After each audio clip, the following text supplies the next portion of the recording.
Welcome back to Idiots One Podcast. I'm Taylor. And I'm Bailey. And Bailey, before we start today, I want to talk to you about something that's near and dear to my heart. What is near and dear to your heart, Mr. Taylor? Anchovies. Anchovies? They belong everywhere. You ever had like anchovies and mustard? No. Oh. That's not something I would eat because I'm like a normal civilized person. Oh, they're great, dude. I love anchovies. I fuck hard with anchovies. Do you? Yeah, I really do like them. What's your favorite flavor of anchovy? The ones dipped in mustard. That's weird. Like, they all taste the same. So, are you saying that if you were like on an episode of Futurama or something, you and Fry would be in concurrence that anchovies are like the best food ever? Well, not the best food ever, but they're good. So you have anchovies on your pizzas? I mean, yeah, I have. But is it like the thing you do? No, chicken bacon ranch. With anchovies? Not with anchovies. Is the thing that I do. Hmm. Yeah, welcome to the weird and obscure. That's Pizza. what we do. Yeah. But anyway, we'll get into the movie. Today's movie It's also weird and obscure.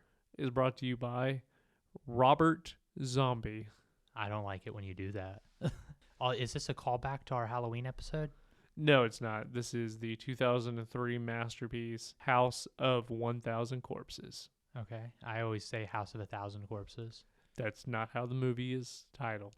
Right. Like, the actual title is House of 1,000 Corpses. Yeah, House of 1,000 Corpses. There is no A. It is House of 1,000 Corpses. House of 1,000 Corpses. No. So this is starring Sherry Moon Zombie. As Baby Firefly. Yeah, which is another callback to our Halloween episode. Bill Moseley as Otis Driftwood. Which is a callback to our Repo the Genetic Opera episode. Captain Spaulding as Sid Haig. Which Sid Haig was also in our Halloween episode. Rainn Wilson Which is the star of The Office. as Fishboy. Yeah. And who plays Dr. Satan? I have no idea. And Dr. Satan as himself. Yep, as Dr. Satan. Dr. Satan, woo! Yeah. As the best movie ever produced. I don't know if I'd go that far. No, we go that far. It's also got Walton Sanders Goggins Jr. as the deputy. I like how you said that. But yeah, Walter Goggins. You know him. Yeah. You love him. Yeah, that's his full name, sir. It's all tangled up. I don't know why. Because life is tangled up. That's fair. So, Taylor, what would you give this movie, House of 1,000 Corpses, 2003, Rob Zombie, on a scale from 1 to 5? 3. A 3? Yeah. Why? It's not good. Like, it's okay. Like, it's a fun movie, but it's not good. It's kind of long in some parts. There's a few things that don't really need to like happen, you know? And it sets the tone for everything that follows it. But I mean, I don't know. It's not bad, but it's not good. Like, it's about a 3. It is one of Rob Zombie's better movies. Maybe a 3.5. But yeah, that's about as high as I would go with it if I had to. I like The Devil's Rejects a lot more. I like the Devil's Rejects a lot more, too. But I just want to go ahead and say, for anyone who is unaware, we are not doing a spoiler-free section on this movie because it's been out for 19 years. Yeah, it's been out since 2003. If you haven't seen the fucking movie by now, go see the fucking movie. I mean, I'm not going to say that, but at this point in time, I think this movie is still on Amazon Prime streaming. If not, just go buy it. Yeah, I mean, it's pretty cheap. I own the double feature. Of course you do. But on a scale from 1 to 5, I would probably give this movie a 3.5, maybe a 4.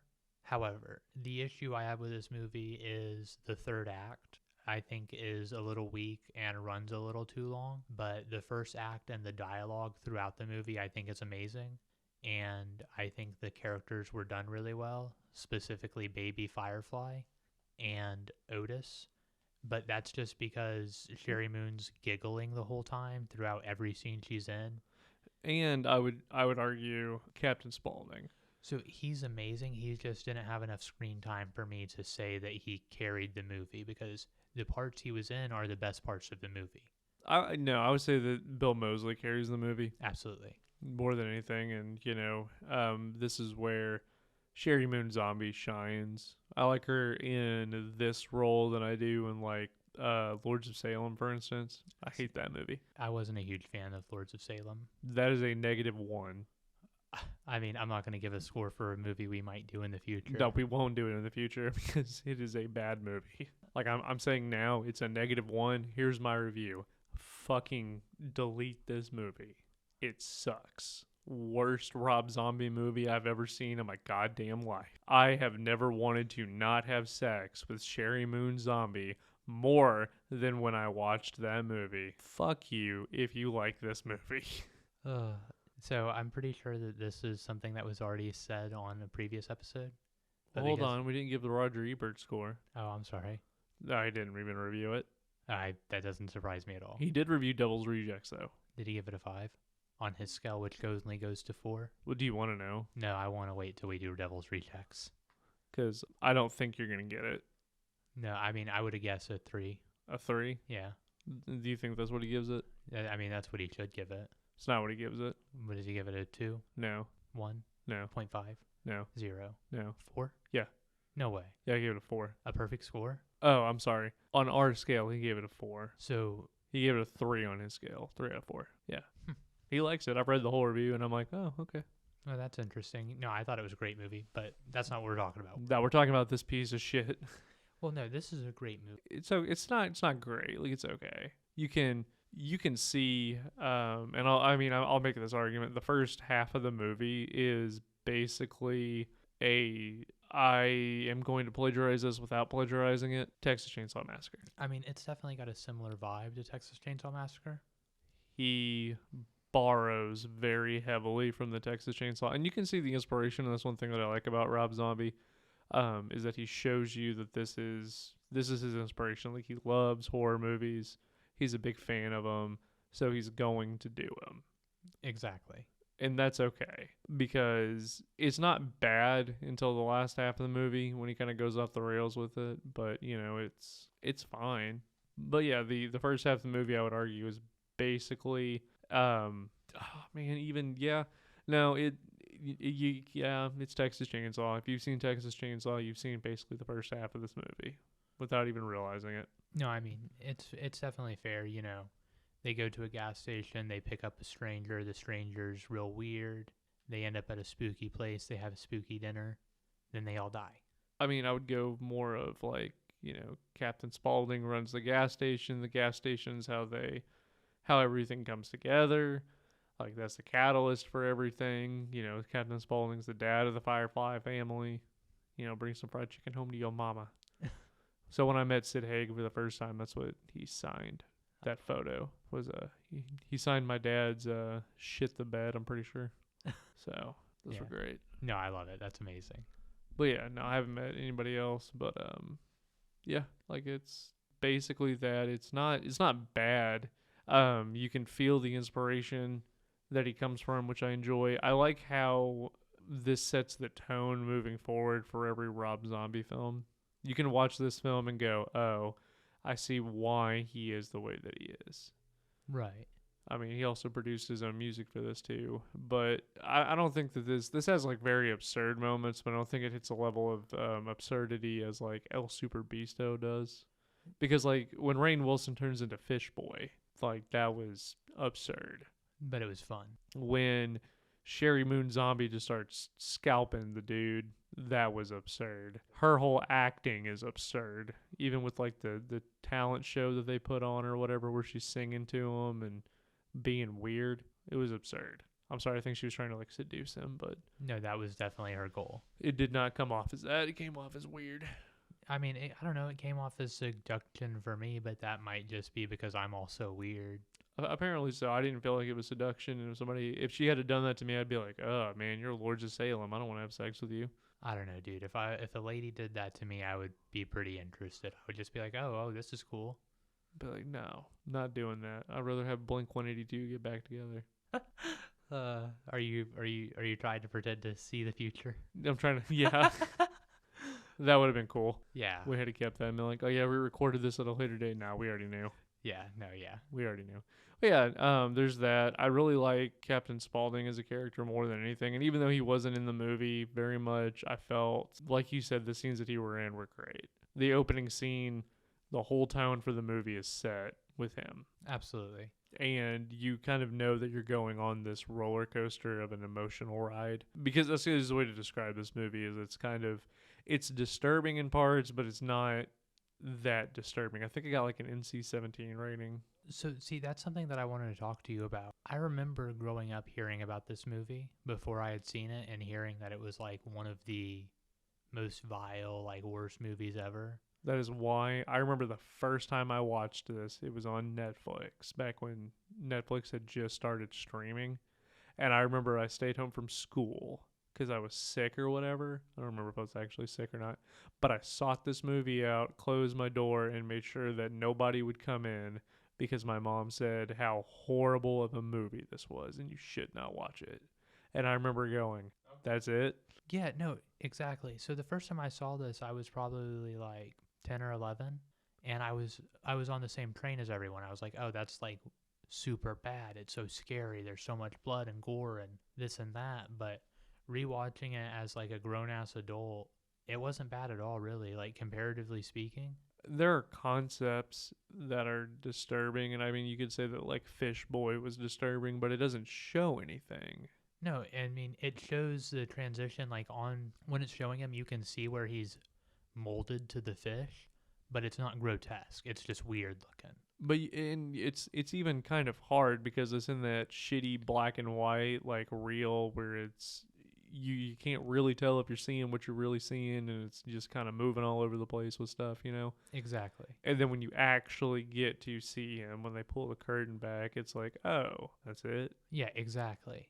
So I don't know. It's interesting to me just how perception has changed throughout times because even now talking to people about this movie who've seen it recently, they're like, oh, yeah, no, it's not that bad. No, I mean, Devil's Rejects, I would say is worse. I would say now if you had said that like Devil's Rejects is the most vile, disgusting thing ever, I'd be like, okay, I can see that. No. I can see that there are certain parts of it where you would get that more than you would in this one. Oh, more than in this one, absolutely. Yeah, but like I think the worst part in this movie, and I guess the part where people were like, "Oh, this is disturbing," that you could pick out and say, I mean, maybe was when he kills the sheriff and wears his face and pretends to be him with his daughter dressed up as the bunny or whatever, you know, and goes give daddy some sugar and then starts like, you know, making out with her, attempting to. Yeah. I can see how wearing a skin suit of someone's father would be perceived as like Kind of fucked up. especially with like the incest stuff in there too.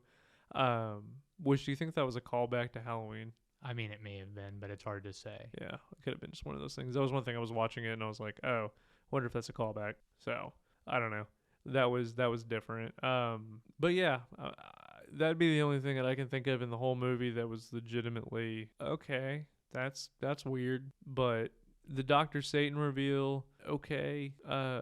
Honestly, the most disturbing part is when he was talking about Albert Fish. At the very beginning? Yeah. Really?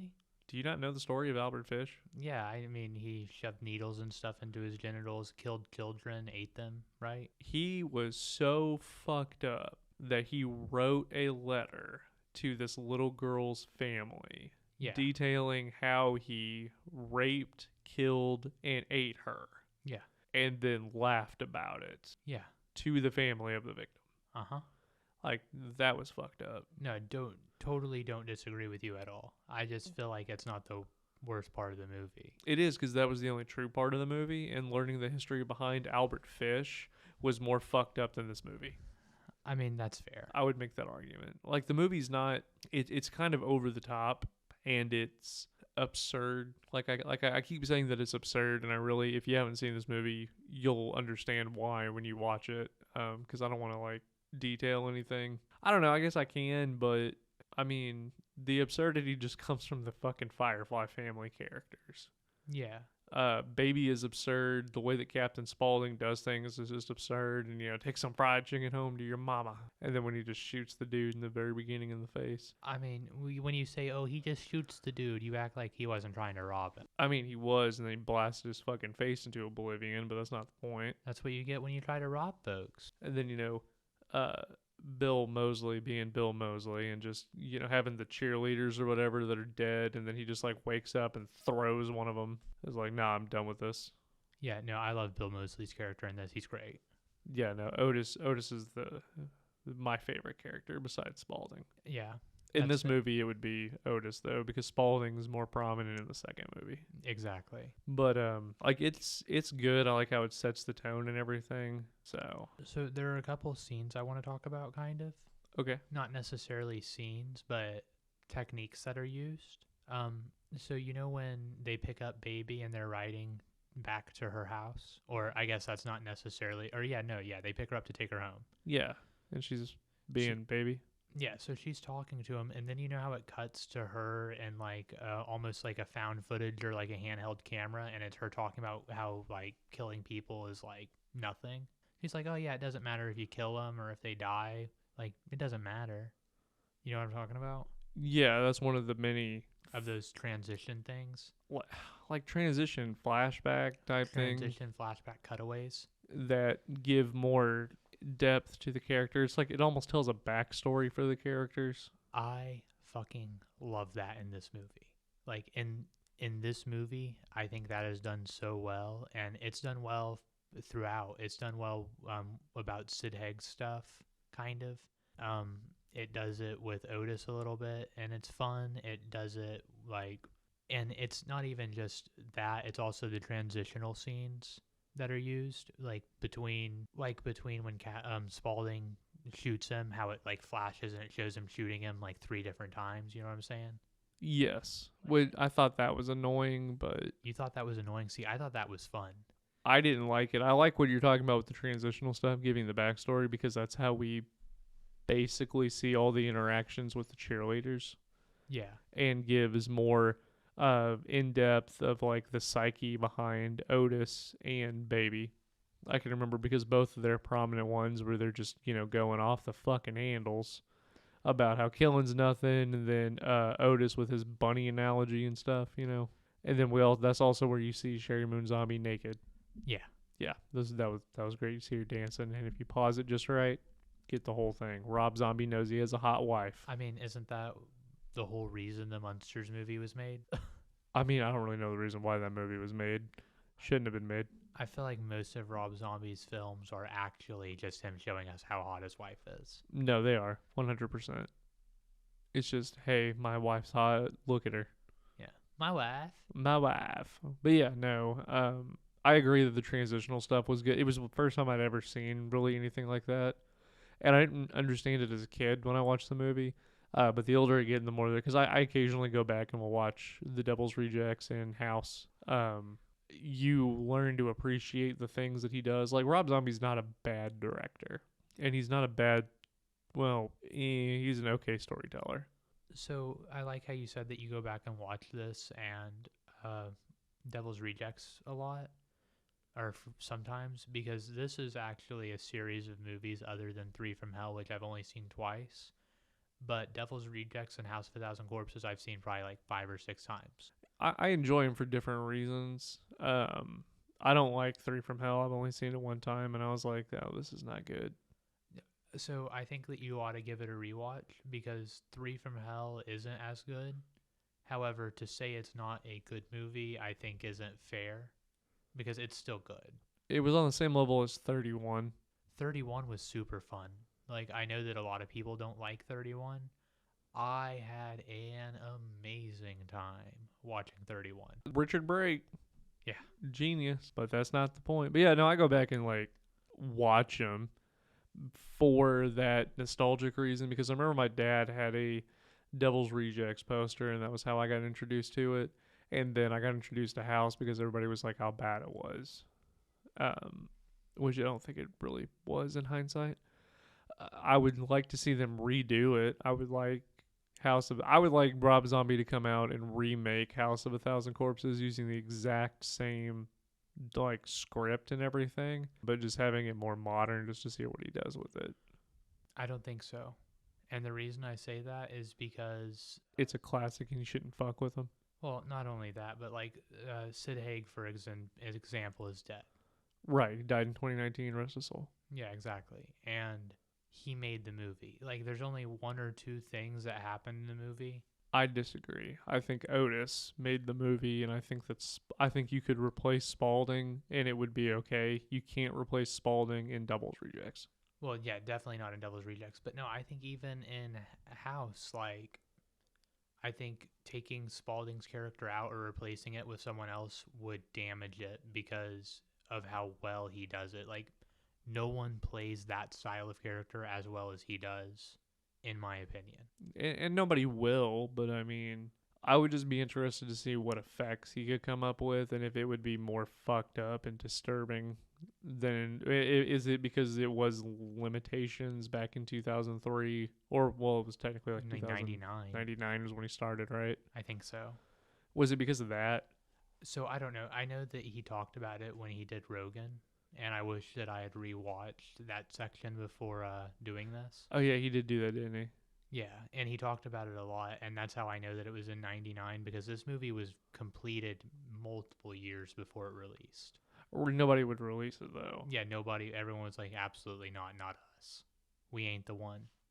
Which was sad because it's a fun movie, and I think that back then, what are you doing? Nothing. You like zoned out and looked like you were masturbating.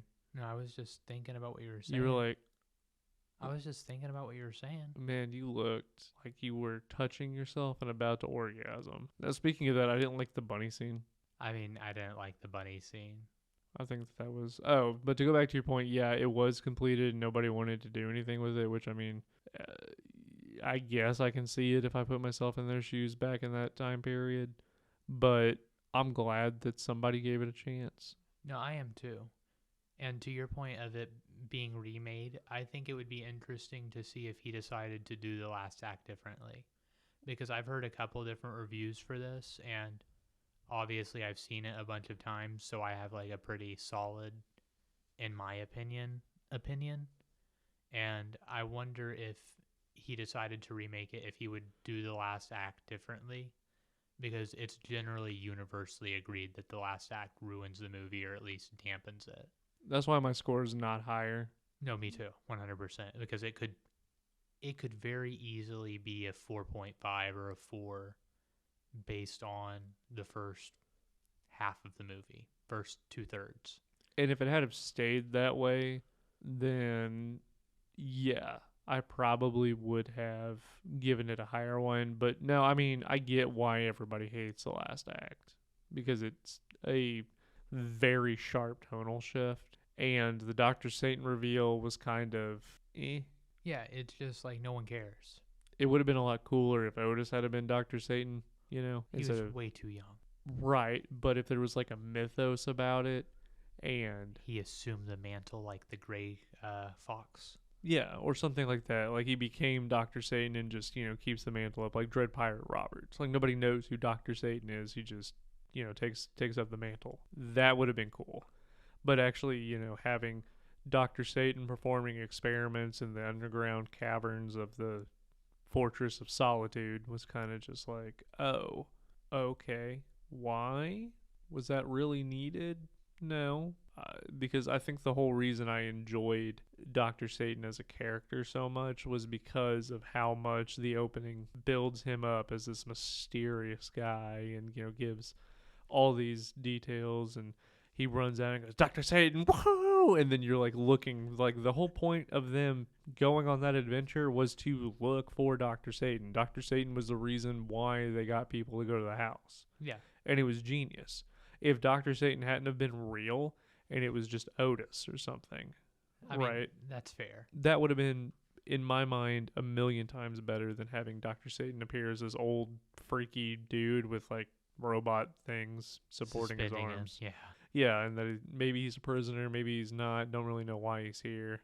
And then you have the pickaxe guy that was following him and stuff. And then it's kind of this giant acid trip where the bunnies are running through the sewers and being chased by the Terminator. And you're like, what the fuck is going on? So during the underground chase scenes, I kind of got like a Texas Chainsaw 2 vibe. I could see that. Yeah. I can see that one. especially with the way it was set up, and especially with it being Bill Moseley being in this, because he was also in Texas Chainsaw 2. Right. There's another movie that it felt similar to, kind of maybe Barbarian took uh, inspiration from it for their underground section, because while there wasn't the same like weird porn stuff, when Justin Long got to the end of that hallway and found the old dude, that's basically her finding Dr. Satan. I think that's might be a stretch. It's definitely a stretch. Like a really big stretch. I don't know if I would say it's a really big I stretch. think it is. It's no like 8 inches stretch. You know what I'm saying? You mean the average size that a person's butthole can expand? Yeah. Yeah, no. I mean, it is I don't think that anybody ever did anything and paid homage to this movie. I think this movie pays homage to the horror movies that inspired Rob Zombie to be himself, and I think that the House of 1,000 Corpses song was good. But I don't think anybody's going to be like, oh yeah, this was the Dr. Satan reveal scene. We're just going to recreate that because it was so fucking good. You don't think that's what they were going for, Barbarian? No, not at all. No, I don't either. I don't think that's what they were going for either. I think that it was bad. But I don't know. That last half of the movie is just weird when they're lowering them into the coffin and the bunny suits and putting them in there for the whatever it is to eat them, the Dr. Satan experiment. Yeah. Which, why? I don't know, dude. And the whole Terminator guy was dumb too. Like, I don't know what that was. I know what it was supposed to be. It was supposed to be a super soldier that Dr. Satan created, because that was like the whole thing he was trying to do. Right, when he was doing it on mental patients. I don't give a shit though. Like, that whole thing was fucking dumb to me. And that's the point in the movie where I'm like, oh, this has no believability at all. Because before, you could give... No, but hear me out. Before, there was a sense of believability because the Firefly family were just fucking crazy. And they enjoyed killing people, right? You can take the bottom half of a fish and the top half of a person and sew them together in a really shitty way and call it Fish Boy. Like, you can do that. Everything that they did, you can do. And then Dr. Satan comes in and makes like a super soldier and is experimenting on people, and they're feeding them to the botched experiments of Dr. Satan, which he's turning them into, and Dr. Satan wants you to become part of his Dr. Satan Nation army. I mean, all that's possible. No. What do you... I mean, yeah, it is. No, it's not. How? You're trying to... No, I'm not going to... I know what you're trying to do, and I know you believe that that's not. So, no, we're not playing that game. But yeah, I don't know. It was interesting. Yeah. But at the same time, didn't need to happen. No, I mean, I'm right there with you. I think that if you exclude that part of the movie and don't show me that Dr. Satan's a real person, I would be better.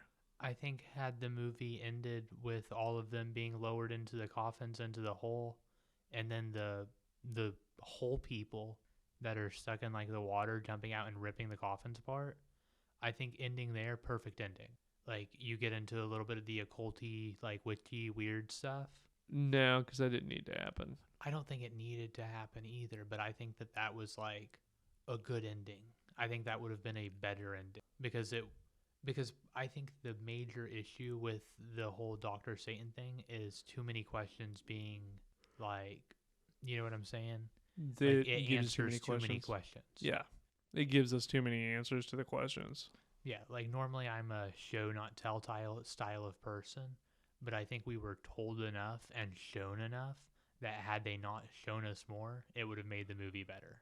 Yeah, there's a lot less they could have done. Again, I'm in the camp of Dr. Satan's not real. Should have never been real. Dr. Satan! Dr. Satan, woohoo! Let's go find Dr. Satan. This is the tree where they hung him, huh? Yeah, but they didn't. No, because he's still alive. Exactly. That leads to another question of how did he survive the lynching? I mean, didn't they say the body was never like found, or he like disappeared? Yeah. Like, he was dead, and then the next day when they went to find his body, he was gone. Yeah. Yeah, dude. It's because they Dr. Satan'd him back to life. That's so dumb. So dumb. They could have left it at that and been one of those like, oh, well, maybe like wolves got it or some animal came and drug it along. And and that would have been the explanation for his body was never recovered or whatever, or somebody took it. Yeah. That would have been fine. Leave it at that. But I don't need to know that he was revived and became a puppet of destruction. Well, even it would have even been fine had his body been there and it just been like mummified or preserved in some way. And Otis being like, like, oh yeah, that's my inspiration for everything I do. My grandpappy, Dr. Satan. Yeah, there were so many ways you could have got around it and it'd been fine. But Yeah. they didn't do that. And that's the problem I have with this movie. That's why the score's not as high. Yeah. But everything else about the movie I liked. Yeah, everything except like the last part for me. I liked Captain Spaulding. I like gas station fried chicken because of him. Otis was great. They're very fucking creepy. Even when Baby's doing her thing, she's still hot in a way. Oh, absolutely. And you're like, okay, you're scalping a dude, but like, maybe I too. should be scalped. Me too. You're like, all right, So I have a question for you in regards to this movie. okay. So, what was your favorite like specific scene? Like if you had to pick one, your favorite like piece of dialogue, your favorite. The reveal scene where she runs to the gas station and it turns out that Captain Spaulding is the dad. Oh, so when like Otis leans up out of the back seat and just like slits her throat. Yeah. That's fair. That was because before I had never seen Texas Chainsaw Massacre and I watched that.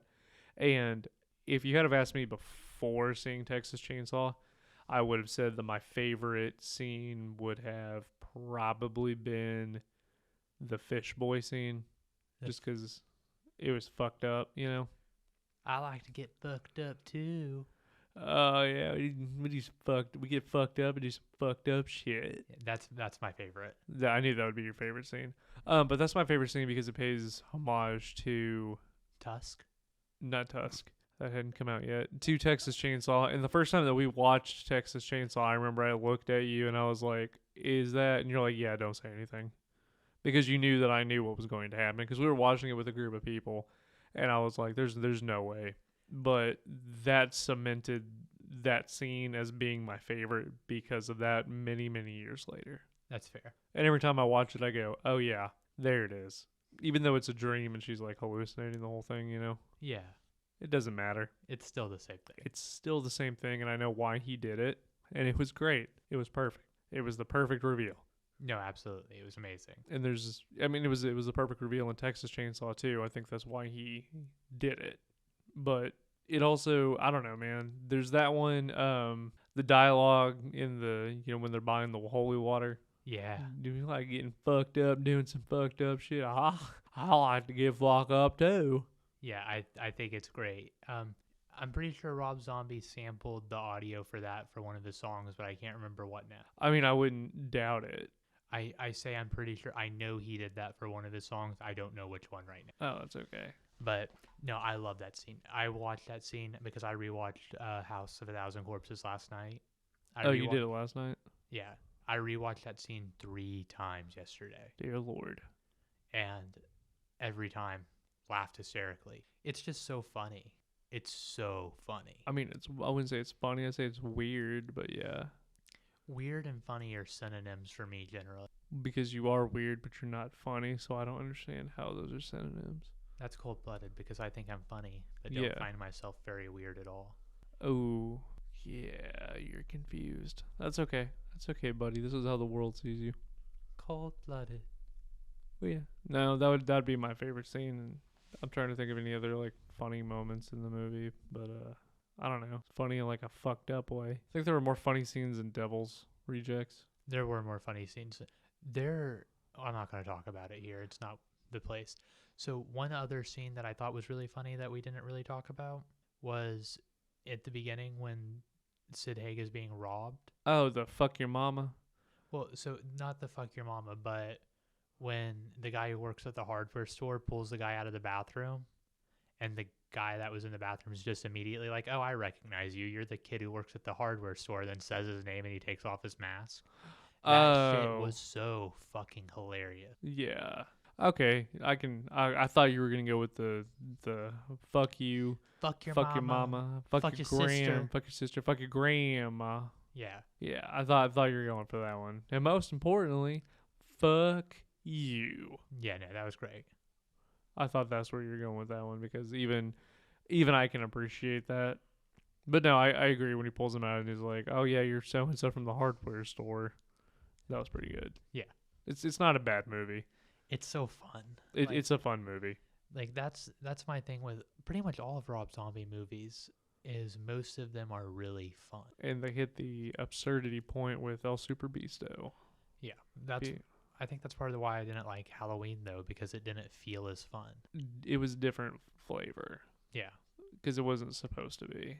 Oh, I know it wasn't, but I like Rob Zombie more when he's supposed to be fun because even his music, his rockabilly music, is fun generally. Yeah, because it's throwbacks to like classic horror. Yeah. So okay, yeah. I mean, Yeah. I can get with you on that one. I can see that one. But do you have anything else? I don't. I don't have anything else. And do you have a Taylor talk for this one? Do I have a Taylor talk for this one? Well, I mean, kind of. Not really because we already talked about it. That's so. okay. I was trying really hard not to talk about it, but we've already talked about it. So What was it? it doesn't matter because we talked about it at like the very beginning. Oh. Oh, okay. So yeah, it's okay. Let me think if I can think of something really quickly.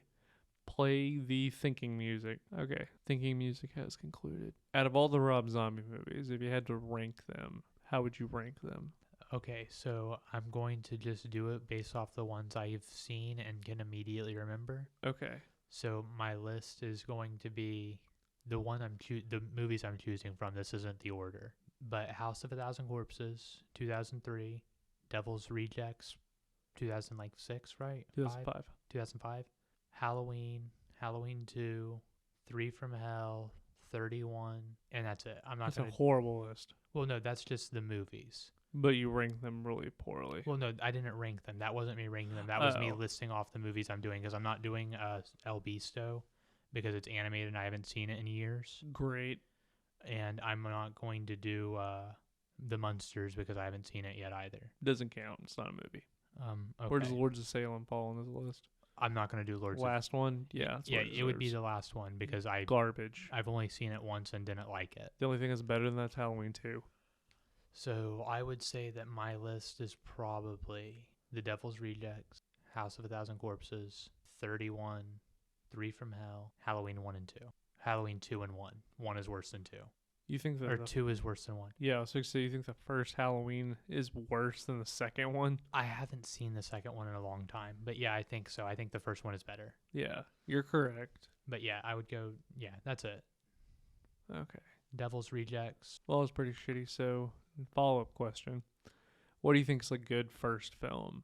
Like out of all the directors, because this was Rob Zombie's like first film. I think Jordan Peele.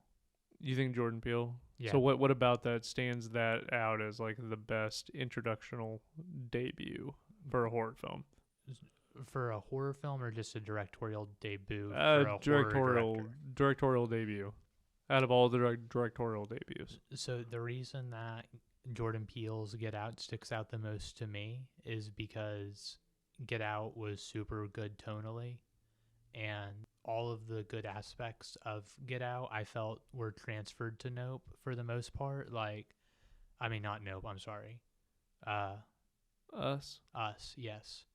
Like I thought a lot of like the good elements were there, including like awesome casting choices and being able to build suspense really well. And I just think that it's a good introduction to his movies as a whole, and I think that's an awesome like first movie. What about you? It's the first one that popped into my head. I'm sorry. Probably Tarantino's Reservoir Dogs. Tarantino's Reservoir Dogs is good. I think that's like the pinnacle and how you could perfectly do an introduction movie. Jordan Peele is probably second with Get Out. Technically, Zach Krieger had already done Miss March before he did Barbarian. I haven't seen Miss March, but Barbarian was awesome. But if he had have done, if you don't count that and just say horror debuts, then I would say Barbarian was also great. Is that a recency bias though? No, because that movie was just great. No, I mean I agree. It was very solid. And then you can also get it like Halloween was a great directorial debut For Carpenter? Yeah. And Deborah Harrington. Hill. Yeah. I don't know why I said Harrington. Deborah Hill, yeah. I knew it started with an H. Yeah. But yeah, like Deborah Hill and stuff. So there's that. But I mean, directorial debuts I think are very important, and those are the ones that just stand out to me where it's like, oh, that was great. Rob Zombie's doesn't, but So what was Wes Craven's? Last House on the Left. So I think that's another really good direct. That was his No. debut. That was his debut, yeah. You don't think that was a solid debut? No. I don't like that movie. The first one? Yeah, I don't like Last House on the Left. Really? No. Bro, I feel like that's like right up your alley. That's like exploitation at its prime. Like that's like the genre of movie you like. That's one of its origins. Right. But it's not as good. It was okay. Every time I watch that movie, it makes me uncomfortable. It's supposed to. But not, and there's no like huzzah factor There's to not it. supposed to be. But there is a huzzah factor in like I spit on your grave. Right. That's because there's supposed to be. Last House on the Left isn't supposed to make you feel good. That's Maybe why I need to rewatch it. That's why its tagline is "It's only a movie." Because it's if you watch Last House on the Left and you leave feeling anything other than like sick to your stomach, I'm not a doctor, so this is just me talking shit. You should go get checked out though. Like you have psychological problems because you're not supposed to feel good from that movie. You're supposed to feel shitty. I mean, I've only watched it one time. I haven't ever watched it like a second time. I watched it when I was a kid. I've watched that twice this year. I showed Really? it to both of my roommates. Yeah. What'd they say? One of them liked it, and the other one was just like, it was okay, not really my style. But that's like that's one of the origins for like exploitation films. I think it's great. I think it's super well done. I think that's a really good directorial debut. However, I don't think it's as good as Get Out simply because a lot of Wes Craven's stuff, while still horror, kind of had a different vibe than that. Like That's fair. Like so far, most of Jordan Peele's stuff has had a similar vibe. Yeah, it's a Jordan Peele movie. Yeah, exactly. Whereas Wes Craven had so many different faces and looks. So like I don't know. But I think that's another good directorial debut because that movie's phenomenal. Yeah. No, I agree. Maybe I just need to go back and rewatch Last House on the Left. I think it's on Prime, or it was like 6 months ago. Oh, okay. Do you have anything else today? No, I don't have anything else. Well, thank you everybody for listening. This has been Two Idiots, One Podcast, and I'm Bailey. And I'm Taylor. Thank you for listening. Have a wonderful day. Bye-bye. Bye.